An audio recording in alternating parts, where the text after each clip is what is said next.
Hello, everyone. My name is Riki Ardiansyah, and I am a student of Information Technology at Teknokrat, Indonesia University.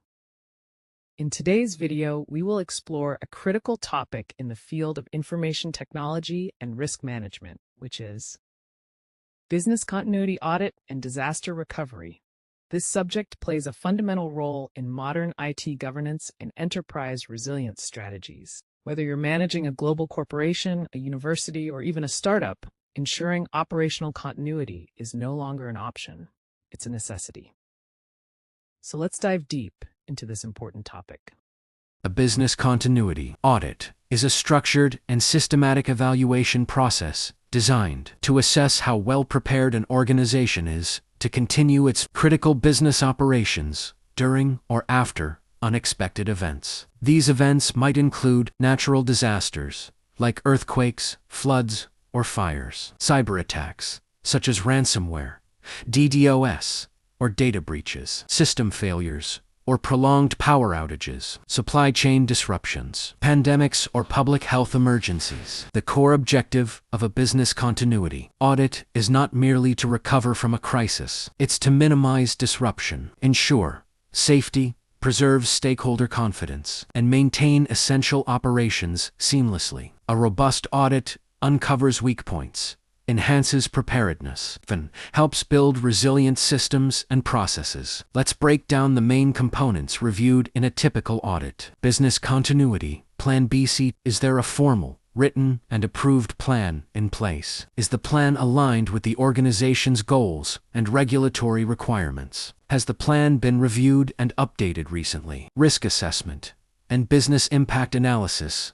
BA. What are the top risks based on likelihood and impact? Which processes are considered critical for business continuity? What is the recovery time? Objective, RTO, and recovery point. Objective RPO for these processes. Backup and recovery strategy. How frequently are data and systems backed up? Are backups stored off-site or in the cloud? Are the recovery methods tested? Organizational awareness and staff training. Are employees aware of the business continuity procedures? Have they participated in drills or tabletop exercises? Is there a communication tree for emergencies? Testing, simulations, and continuous improvement. Has the BCP been tested through simulations or actual incidents? What were the outcomes and lessons learned? Is there a cycle for continuous improvement and reassessment? These audit components help organizations identify gaps in their continuity posture and enable leadership to take proactive measures. Now,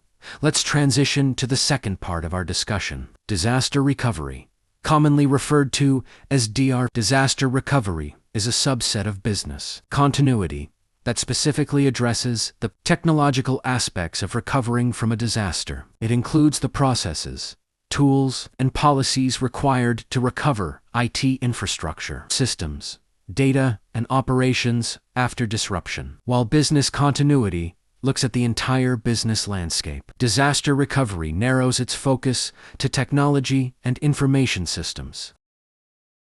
A comprehensive disaster recovery plan typically includes data backup. Where is the data stored? On-premise, off-site, or in the cloud? How often is it backed up?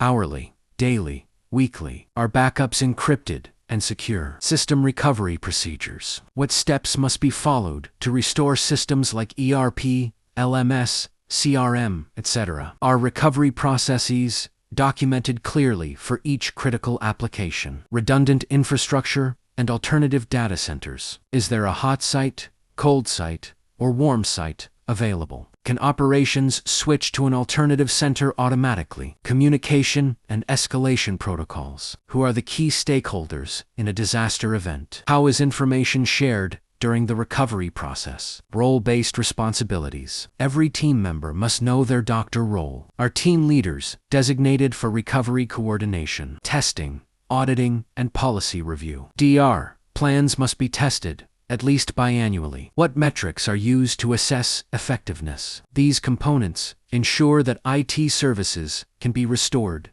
swiftly, thereby reducing downtime, data loss, and financial impact. You might be asking, How do business continuity and disaster recovery relate? Let's simplify it. Business continuity is the umbrella strategy that encompasses the full scope of how a business will operate during and after a crisis. It includes people, processes, facilities, logistics, and communication. Disaster recovery is a subset of business continuity that focuses strictly on the technical side of recovery, especially restoring data, servers, and networks. Without a solid disaster recovery strategy, the broader business continuity plan is incomplete. Think of business continuity as the full orchestra, while disaster recovery is the percussion section that keeps the rhythm going during chaos.com. Let me give you a real-world example. Imagine the main data center of a university, including student records, e-learning platforms, exam systems, and communication networks, is destroyed by a massive flood. Without business continuity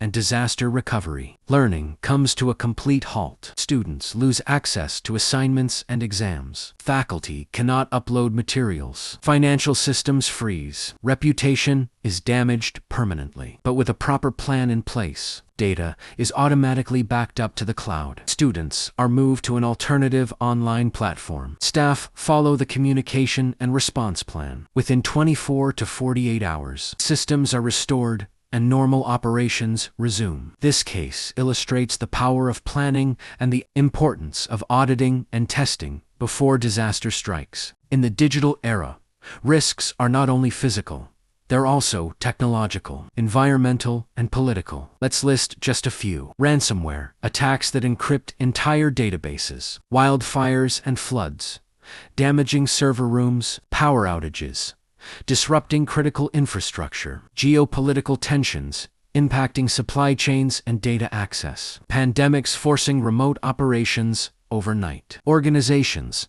that don't prioritize business continuity and disaster recovery put themselves at risk of irreversible financial losses, legal liabilities, and operational collapse. Let's summarize with some best practices that every organization should follow. 1. Conduct business continuity audits at least once per year to develop and regularly update a detailed disaster recovery plan. 3. Implement secure, automated, and encrypted data backups. 4. Train staff regularly through drills and simulations. 5. Test your entire recovery plan multiple times per year. 6. Use cloud services and hybrid infrastructure for flexibility. 7. Document everything clearly and review it quarterly. To conclude, business continuity audit and disaster recovery are not just buzzwords. They are lifelines for modern organizations. They are not just about compliance. They are about resilience, accountability, and survival. As technology continues to evolve, so too must our readiness. We cannot predict the future, but we can plan for it, test it, and be ready. Thank you very much for watching this video. I'm Riki Ardiansyah from Teknokrat Indonesia University. Stay prepared, stay secure, and always have a plan.